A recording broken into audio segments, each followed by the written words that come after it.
जय हिंद दोस्तों, स्वागत है आपका आपके अपने चैनल स्टडी ब्लास्टर पर और मेरा नाम है दिनेश आर्य।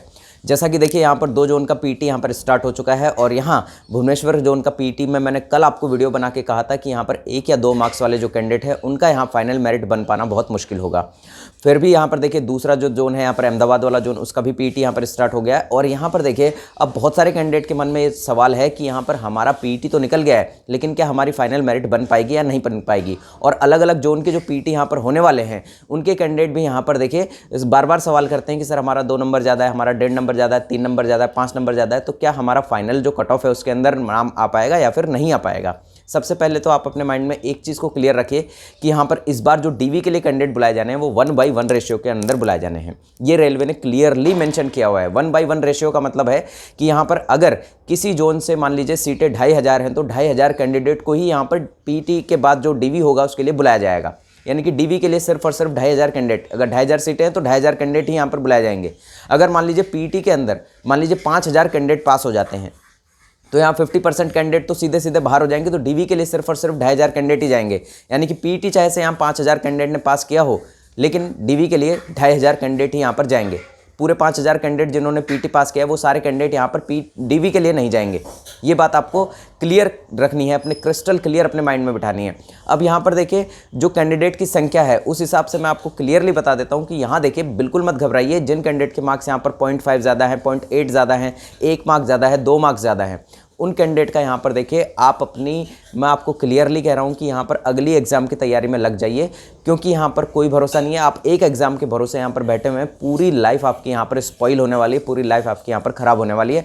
कड़वा सच है, लगेगा कड़वा, लेकिन जब आप इसको पूरा एनालाइज करेंगे तो आपको एहसास हो जाएगा कि हाँ यहाँ पर स्टडी ब्लास्टर ने क्या कहा था और क्या नहीं कहा था। कल भी मैंने जो वीडियो डाला उस पर काफ़ी सारे नेगेटिव कमेंट्स आए कि आप यहाँ पर डीमोटिवेट कर रहे हो, लेकिन यहाँ पर मेरा डीमोटिवेट करने का बिल्कुल भी इरादा नहीं है। मैं आपको सच से रूबरू करवा रहा हूँ ताकि आप यहाँ पर किसी और एग्ज़ाम की तैयारी करें। अभी देखिए आने वाले टाइम पर आपको आरपीएफ आने वाला है, आप उस पर कंसंट्रेट कीजिए। पूरा कंप्लीट कोर्स हमने दिया हुआ है, उसको पढ़ लीजिए। दूसरी यहाँ पर आपकी अभी एएलपी जेई आने वाली है। अगर आप आईटीआई हैं या फिर आपने बीटेक कर रखा है तो आप यहाँ पर उस पर कंसंट्रेट कीजिए। उसके बाद एनटीपीसी भी यहाँ पर एक बार और आएगा, उसके बाद आपका ग्रुप डी भी आएगा और यहाँ टीटी की वैकेंसी भी आएगी। या तो टीटी की वैकेंसी अलग से आएगी या फिर टीटी की वैकेंसी को यहाँ एनटीपीसी के साथ जोड़कर दिया जाएगा। ये बात बिल्कुल सच है और ये सारी वैकेंसीज आपको 2023 के अंदर ही देखने को मिलेगी। मैं आज ही आपको ये चीज़ कंफर्म कह रहा हूँ। और फिर भी अगर आपको भरोसा नहीं हो तो जैसे जैसे यहाँ पर आगे टाइम बीतेगा तो तब आपको यहाँ पर स्टडी ब्लास्टर याद आएगा कि स्टडी ब्लास्टर ने यहाँ पर क्या कहा था। अब यहाँ पर देखिए जिनका 1 या 2 मार्क्स ज़्यादा है, क्या उन कैंडिडेट का यहाँ पर मैं हर एक जोन की बात कर रहा हूँ। यहाँ पर मैं भुवनेश्वर और अहमदाबाद की बात नहीं कर रहा हूँ, सभी जोन की बात कर रहा हूँ। देखिए भुवनेश्वर और अहमदाबाद की बात हम इसलिए कर पा रहे हैं क्योंकि वहाँ पर उनका पीटी हो चुका है और कैंडिडेट की जो संख्या है वो अच्छी खासी देखने को मिल रही है। यानी कि पीटी के अंदर भी काफ़ी अच्छे खासे स्टूडेंट यहाँ पर पहुँच रहे हैं। हमने यहाँ सोचा था कि यहाँ पर जो अटेंडेंस है वो बहुत कम रहेगी, यानी कि जो पीटी देने कैंडिडेट पहुंचेंगे वो यहाँ पर कम रहेंगे। और भुवनेश्वर जोन ने तो अपनी ब्लॉक डेट भी रखी हुई है, यानी कि जो कैंडिडेट अभी पहुंचे नहीं है, यानी कि जो पीटी का डेट दिया गया, अगर उस डेट पर वो नहीं पहुंचते, मान लीजिए किसी भी वजह से उनका कोई तबीयत खराब है या कोई इंजरी हो रखी है या कहीं और वो गए हुए हैं, किसी और एग्जाम में वो लगे हुए हैं, तो वो लोग यहाँ पर ब्लॉक डेट के अंदर आएंगे। यानी कि ब्लॉक डेट के अंदर भी आपको काफ़ी सारे कैंडिडेट देखने को मिलेंगे। तो इस तरह से जो पीटी में पास, अब उसमें से भी काफ़ी कैंडिडेट यहाँ पर पीटी पास करेंगे, तो यहाँ पर पीटी के अंदर काफ़ी सारे कैंडिडेट यहाँ पर हो जाएंगे। तो पीटी पास करने वाले, पीटी के अंदर तो है ही है कैंडिडेट ज़्यादा, पीटी पास करने वाले कैंडिडेट की संख्या भी यहाँ पर बहुत ज़्यादा देखने को मिलेगी। जब यहाँ पर बहुत ज़्यादा संख्या देखने को मिलेगी तो उसके बाद यहाँ पर डीवी के लिए तो 1/1 रेशियो जाने, तो बाकी के जो कैंडिडेट है वो बाहर हो जाएंगे। अब लेकिन यहाँ पर एक चीज़ है, यहाँ पर वेटिंग लिस्ट का प्रावधान इस बार नहीं रखा गया है, ये बात भी आपको पता होगी। यानी कि मान लीजिए पीटी के अंदर यहाँ 4000 कैंडिडेट पास होते हैं और सीटें हैं सिर्फ 2000, किसी भी जोन की बात कर रहा हूँ मैं, तो 2000 कैंडिडेट तो यहाँ सीधे सीधे डीवी के लिए चले जाएंगे। अब बाकी के जो 2000 है उन्हें वेटिंग लिस्ट में नहीं रखा जाएगा। रेलवे के द्वारा वो जो 2000 कैंडिडेट हैं, अगर यहाँ मान लीजिए 2000 सीटें जो हैं वो फिल नहीं होती हैं, जो 2000 सीटें हैं वो डीवी के बाद जो है फिल नहीं हो पाती हैं, मान लीजिए उसमें से सिर्फ 1500 कैंडिडेट यहाँ पर पहुंचे, क्योंकि डीवी के लिए भी सारे कैंडिडेट यहाँ पर कई बार नहीं पहुंचते हैं। लेकिन जो कैंडिडेट यहाँ पर पीटी देने गया है और पीटी के बाद यहाँ पर उसको जॉब की ज़रूरत तो है ही है, इस बात से तो क्लियर है। अगर उसको जॉब की ज़रूरत नहीं है या वो कहीं और जॉब कर रहा है या कहीं और उसका फाइनल सिलेक्शन हो गया है तो वो पीटी भी देने नहीं जाएगा। लेकिन हो सकता है कुछ एक कैंडिडेट के साथ यहाँ पर मुश्किल से 10% भी बहुत कम होंगे, 10% से भी कम कैंडिडेट ऐसे होंगे जो पीटी के बाद यहाँ पर ग्रुप डी की जॉब नहीं करेंगे, यानी कि बहुत कम यहाँ पर मात्रा होगी, बहुत कम यहाँ संख्या होगी जो कि पीईटी के बाद यहाँ पर ग्रुप डी के डीवी के लिए नहीं पहुँचेंगे। मान लीजिए 4000 कैंडिडेट पास हुए हैं और 2000 सीटें हैं, तो 4000 कैंडिडेट पीईटी में क्वालिफाई कर गए हैं। अब यहाँ पर डीवी के लिए तो 2000 ही बुलाए जाएंगे, तो 2000 में से मैं मानता हूँ कि यहाँ पर मान लीजिए सिर्फ और सिर्फ मैं एक बहुत बड़ा नंबर ले रहा हूँ, 500 कैंडिडेट। हालांकि ऐसा होगा नहीं कि यहाँ पर 2000 कैंडिडेट को बुलाया जाएगा और उसमें से 500 यहाँ पर डीवी के लिए ना पहुँचे। 200-300 कैंडिडेट ऐसे हो सकते हैं जो कि डीवी के लिए ना पहुंचे, उनका कहीं और फाइनल सिलेक्शन हो जाए, या फिर वो एनटीपीसी में सेलेक्ट हो जाएं, या फिर हो सकता है वो ग्रुप डी को करना ही नहीं चाहते हो। लेकिन पीटी के बाद ऐसा नहीं हो सकता कि जो कैंडिडेट है वो ग्रुप डी को नहीं करना चाहता है, क्योंकि अगर उसे ग्रुप डी नहीं करनी होगी तो वो पीटी भी नहीं देगा। ठीक है, इस बात को थोड़ा दिमाग में बिठाइए और थोड़ा सा सोचिए अपने बारे में। तो इसीलिए क्या है कि यहाँ पर आपका डीवी के अंदर 2000 कैंडिडेट में से मुश्किल से 100-200 कैंडिडेट ऐसे होंगे जो कि डीवी के लिए नहीं जाएंगे। फिर क्या होगा कि 100-200 कैंडिडेट को ही यहाँ पर बुलाया जाएगा, लेकिन बाकी के जो यहाँ पर मान लीजिए 2200 कैंडिडेट यहाँ पहुँच गए, अब बाकी के जो 1800 कैंडिडेट है उनका तो बाहर होना तय है। यहाँ पर सेकंड डीवी के लिए फिर बुलाया जाएगा, फिर यहाँ पर फिर से मान लीजिए 100-200 कैंडिडेट यहाँ पर फिर बुलाए गए, 200 में से भी मान लीजिए 100 ही कैंडिडेट पहुँचे, फिर से यहाँ 100 कैंडिडेट को और बुला लिया जाएगा, फिर यहाँ 2300 हो जाएंगे, फिर बाकी के जो 1700 बच्चे उनका तो बाहर होना तय है ना। तो ये बाहर जो कौन से कैंडिडेट होंगे जिनके मार्क्स यहाँ 0.5 ज़्यादा हैं, 0.8 ज़्यादा हैं, 0.50 ज़्यादा है, 1 नंबर ज़्यादा है, 2 नंबर ज़्यादा है, क्योंकि यहाँ पर जो फाइनल कट ऑफ जाएगा वो यहाँ पर कम से कम आप मानकर चलिए 3, 4, 5, 6 नंबर तक यहाँ पर ज़्यादा जाएगा जब ज़्यादा कैंडिडेट पीटी क्वालिफाई करेंगे।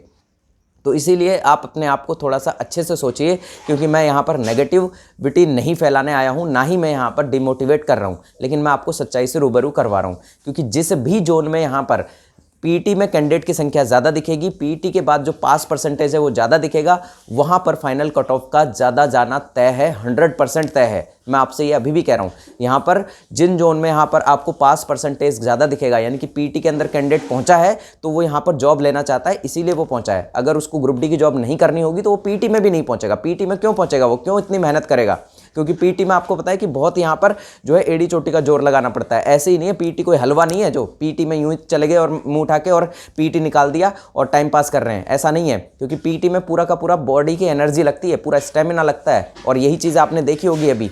अभी ग्रुप डी का जो पीटी चल रहा है, भुवनेश्वर जोन का, मुंबई जोन का, यहाँ पर अहमदाबाद जोन का हमारे, तो वहाँ पर जो कैंडिडेट है यहाँ पर बेहोश हो जा रहे हैं। एक कैंडिडेट की तो डेथ ही हो गई है। तो ऐसे ऐसे मामले यहाँ पर सामने आ रहे हैं और बहुत सारे कैंडिडेट यहाँ पर रनिंग ही पूरी नहीं कर पा रहे हैं। आपने जो डेटा देखा पीटी क्वालिफाई का, जो पूरा का पूरा लिस्ट देखी, उसमें कैंडिडेट को यही पता नहीं लग रहा है कि 3 राउंड मारने हैं या 2 राउंड मारने हैं, यानी कि वो भूल जा रहे हैं। यानी कि कई कैंडिडेट ऐसे हैं जो कि 2 राउंड यानी भूल नहीं रहे हैं, वो एक्चुअल में वो भूल नहीं रहे हैं, एक्चुअल में है कि 3 राउंड है, लेकिन उनका 3 राउंड जो है, 3 राउंड से पहले वो 2 राउंड में इतना ज़्यादा थक जा रहे हैं कि वो तीसरा राउंड मार ही नहीं पा रहे हैं, तो इसीलिए उनका 2 राउंड में ही वो बाहर हो जा रहे हैं। तो ऐसे कैंडिडेट भी हैं जिनसे पीटी ही नहीं निकल पा रहा है। तो इसीलिए यहाँ पर जो कैंडिडेट पहुँचा है उसे जॉब की ज़रूरत है, इसीलिए वो पहुँचा है, लेकिन उससे नहीं हो पा रही है पीटी, वो एक अलग मुद्दा है। लेकिन अगर वो पीटी निकालेगा तो यहाँ पर डीवी के लिए भी वो जाएगा, और डीवी के लिए जब जाएगा तो ऐसे कैंडिडेट की लिस्ट बहुत लंबी है, जहाँ पर पॉइंट नंबर से यहाँ पर बहुत ज़्यादा डिफरेंस आपको देखने को मिलेगा। यानी कि 0.4 के अंदर 4 आप जान रहे हैं कि आपके 4 नंबर ज़्यादा हैं, लेकिन 4 नंबर के अंदर भी आपको यहाँ पर 4.1, 4.2, 4.02, 4.03, 4.04 ऐसे कैंडिडेट आपको हज़ारों की संख्या में मिल जाएंगे। यानी कि हज़ारों की मतलब यहाँ पर सैकड़ों ही हैं। यहाँ पर मान लीजिए 200, 300, 500 कैंडिडेट अगर ऐसे मिल गए पॉइंट वाले, तो यहाँ पर आपका खेल तो बिगड़ गया। आपके मान लीजिए 3 मार्क्स ज़्यादा हैं और आपसे ऊपर यहाँ पर 3.04, 3.03, 3.09, 3.08 इस तरह के कैंडिडेट यहाँ पर 50, 60, 70, 80 कैंडिडेट हो गए। तो आपका यहाँ पर हो पाएगा क्या? आप यहाँ पर 3 मार्क्स ज़्यादा हैं आपके, फिर भी क्या आपका सिलेक्शन हो पाएगा फाइनल? नहीं हो पाएगा। तो इसीलिए मैं कह रहा हूँ कि किसी और एग्जाम का यहाँ पर कंसंट्रेट कीजिए। अगर आपके मार्क्स यहाँ पर 0.5 ज़्यादा है, 1 ज़्यादा है, 2 ज़्यादा है, और आपको आपके जोन में अगर आपको लगता है कि यहाँ पर पीटी के अंदर ज़्यादा कैंडिडेट पास हुए हैं, मैं हर एक जोन का यहाँ पर डेटा आपके साथ शेयर करूँगा। अभी तक यहाँ पर भुवनेश्वर जोन का जो डेटा है उसके अकॉर्डिंग मैं कह रहा हूँ कि भुवनेश्वर का जो फाइनल कट ऑफ जाएगा वो यहाँ पर 3, 4, 5 यानी कि 4 नंबर से तो लगभग 3 से ऊपर जाएगा। 3 से नीचे वाले जितने भी कैंडिडेट हैं उनका फाइनल मेरिट फर्स्ट डीवी में तो नहीं बनेगा। हाँ, अगर कैंडिडेट की संख्या यहाँ कम होती है फिर उनका यहाँ पर चांस हो सकता है, लेकिन पहले डीवी में 3 नंबर से कम वाले भूल जाइए कि आपका यहाँ फाइनल मेरिट बन पाएगा। बिल्कुल क्लियर कह रहा हूँ। अगर फिर भी किसी को डाउट हो तो नीचे कमेंट बॉक्स में कमेंट कर सकते हैं, लेकिन मैं यहाँ पर बिल्कुल क्लियर कह रहा हूँ कि भुवनेश्वर जोन से 1 या 2 नंबर जिस कैंडिडेट के ज़्यादा हैं कट ऑफ से, उनका फाइनल मेरिट बन पाना बिल्कुल भी बिल्कुल भी संभव नहीं है, मुश्किल नहीं है, नहीं बिल्कुल भी संभव नहीं है, यानी कि उनका फाइनल मेरिट बिल्कुल नहीं बनेगा। एक नंबर ज़्यादा है वो कैंडिडेट तो भूल ही जाइए कि ग्रुप डी के अंदर आपको यहाँ पर फाइनल मेरिट बन पाएगा। किसी भी जोन से अगर आप हैं तो फाइनल मेरिट आपका फर्स्ट डीवी में तो नहीं बनेगा। सेकंड डीवी में अगर आपका लक अच्छा हुआ, बहुत ज़बरदस्त तरह का आपका लक हुआ, तो यहाँ पर सेकंड डीवी में आपका चांस आ सकता है, और अगर थर्ड डीवी आएगा तो उसमें हो सकता है आपका चांस आ जाए। लेकिन फर्स्ट डीवी में तो यहाँ पर 1 या 2 नंबर जिन कैंडिडेट के ज़्यादा हैं किसी भी जोन से, अभी पीईटी नहीं हुआ है, पीईटी से पहले ही मैं कह रहा हूँ कि 1 या 2 नंबर आपके अगर ज़्यादा हैं तो बहुत मुश्किल है आपका यहाँ पर फाइनल मेरिट में जगह बना पाना। ठीक है, फिर भी यहाँ पर जैसे जैसे पीईटी का यहाँ पर जो यहाँ दिखेंगे हमें वेरिएशन, यानी कि पीईटी के अंदर क्या अटेंडेंस जा रही है, कितने कैंडिडेट ने यहाँ पास किया है, अभी तक के जो अटेंडेंस है उसके अकॉर्डिंग मैं बता रहा हूँ। आगे जो अगले जो जोन होंगे उनका डेटा जैसे आएगा उसके अकॉर्डिंग हम वहाँ पर तय करेंगे। अभी जो 2 जोन है हमारे, एक तो अहमदाबाद वाला और एक भुवनेश्वर वाला, उनके अकॉर्डिंग मैं बता रहा हूँ कि अगर किसी कैंडिडेट के 1 या 2 नंबर ज़्यादा हैं तो किसी और एग्जाम की तैयारी कीजिए। आगे आने वाली रेलवे की काफ़ी सारी वैकेंसीज है, उसके लिए तैयारी कीजिए। यहाँ पर नीचे हमारे डिस्क्रिप्शन में हमने हमारे पूरी चीज़ें डाल रखी हैं, हमारे रेलवे ग्रुप डी की पूरी प्लेलिस्ट है, उसके अंदर हमने एक ऐसी बुक्स दे रखी है 99 रुपीज़ में, आपको 12 बुक्स दे रखी है, कहीं नहीं मिलेंगी। रेलवे की किसी भी एग्जाम की तैयारी कीजिए, इन 12 बुक्स को ले लीजिए, मात्र 99 रुपीज़ में आपको मिल रही हैं। रेलवे ग्रुप डी का हमारा पूरा कंप्लीट कोर्स बना हुआ है, 99 रुपीज़ में 12 बुक्स, आपको 12 बुक्स की PDF मिल रही है, पूरे मार्केट में आपको कहीं नहीं मिलेंगी। उसे ले लीजिए और अपनी तैयारी को आज से ही चालू कर दीजिए, क्योंकि आगे यहाँ पर इस साल रेलवे की काफ़ी सारी वैकेंसीज आने वाली है, मैं आपको अभी भी कह रहा हूँ। फिर भी कोई यहाँ पर आपका कोई सवाल रह गया हो, कोई चीज़ रह गई हो, नीचे कमेंट बॉक्स में कमेंट कर सकते हैं और हमसे डायरेक्टली पूछ सकते हैं। नीचे हमने हमारा इंस्टाग्राम का लिंक दे रखा है, इंस्टाग्राम पर जुड़कर इंस्टाग्राम से भी आप डायरेक्ट हमें DM कर सकते हैं। मिलते हैं अगले वीडियो में, तब तक के लिए जय हिंद, जय भारत।